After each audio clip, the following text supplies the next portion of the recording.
क्यों पहली बार सड़क नहीं समंदर में उतरा मोदी का काफिला, फिर हुआ बड़ा खेल। आपने सड़कों प्रधानमंत्री नरेंद्र मोदी की गाड़ियों का काफिला देखा होगा, लेकिन आज हम आपको पहली बार समंदर में पीएम मोदी का काफिला दिखा रहे हैं। यह देखिए कैसे समंदर में पीएम मोदी की याट आगे बढ़ रही है। पीएम मोदी के चारों तरफ कमांडोज और स्पेशल सिक्योरिटी ऑफिसर्स की याट्स हैं। समंदर में आगे बढ़ता पीएम मोदी का यह काफिला लोगों के रोंगटे खड़े कर रहा है। दरअसल यह तस्वीरें मालदीव की राजधानी माले से आई हैं। मालदीव के माले में जिस वक्त पीएम मोदी का काफिला समंदर में आगे बढ़ रहा था, ठीक उसी वक्त भारत मालदीव से थोड़ा दूर एक छोटे से आइलैंड को खाली कराने की तैयारियां करवा रहा है। इस छोटे से आइलैंड पर भारत क्या करने वाला है उसके बारे में आपको बताएंगे तो आपके होश उड़ जाएंगे। समंदर की लहरों को चीरती हुई ये ताकतवर झलक सिर्फ तस्वीर नहीं, ये भारत की अब बदल चुकी रणनीति का ऐलान है। मोदी का प्लान है बित्रा द्वीप पर ब्रह्मास्त्र की तैनाती। जी हां, मालदीव के पास स्थित लक्षद्वीप में मौजूद बित्रा द्वीप को लेकर भारत ने एक चौंका देने वाली रणनीति बनाई है। एक ऐसा द्वीप जिसकी आबादी है सिर्फ 271 लोग, लेकिन इसकी भौगोलिक स्थिति इतनी ताकतवर है कि अगर यहाँ भारत का नेवल बेस बनता है तो पाकिस्तान, चीन और तुर्की सबका दम घुट जाएगा। चौंकिए मत, क्योंकि यही है आज के भारत का असली चेहरा, जो शांति से मुस्कुराता है लेकिन वक्त आने पर शत्रु के गले में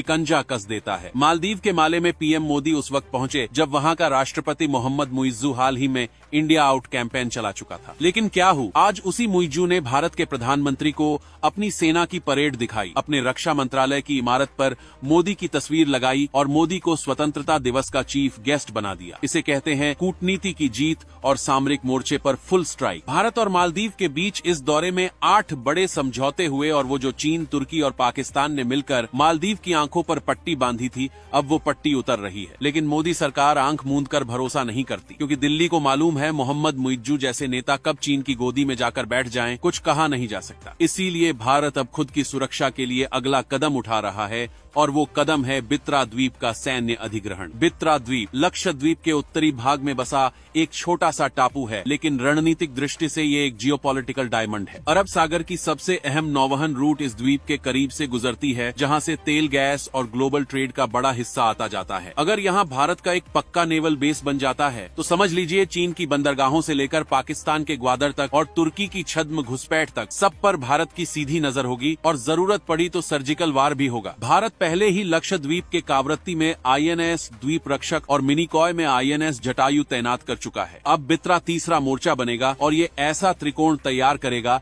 जो दुश्मनों को सांस लेने भी नहीं देगा। बित्रा पर भारत के युद्धपोत, फ्रिगेट्स, डिस्ट्रॉयर और पनडुब्बियां तैनात की जा सकती हैं। यहाँ पर आधुनिक रडार सिस्टम और मिसाइल डिफेंस यूनिट्स लग सकते हैं। मतलब अगर कल चीन, तुर्की या पाकिस्तान अरब सागर से कुछ भी गड़बड़ करने की कोशिश करते हैं तो भारत मिनटों में उन्हें पानी में ही दफना देगा। अब सोचिए, एक तरफ समंदर में मोदी का जलवा, दूसरी तरफ दुश्मनों के दरवाजे पर भारत का ब्रह्मास्त्र। ये महज डिप्लोमेसी नहीं, ये है रणनीतिक घेराबंदी का मास्टर स्ट्रोक। भारत अब सिर्फ कूटनीतिक बैठकों से संतुष्ट नहीं है, अब भारत जमीन से हवा तक और समंदर से अंतरिक्ष तक अपने शत्रुओं पर नजर रखेगा। और जो देश भारत की दोस्ती को कमजोरी समझते हैं, अब उन्हें समझ लेना चाहिए कि इग्डीस पैनवीन सदी का भारत मित्रता में सबसे बड़ा साथी है, लेकिन दुश्मनी में सबसे बड़ा संकट भी। आपको पीएम मोदी का ये फैसला कैसा लगा? अगर आप इस फैसले का समर्थन करते हैं तो वीडियो को शेयर जरूर कीजिएगा। जय हिंद।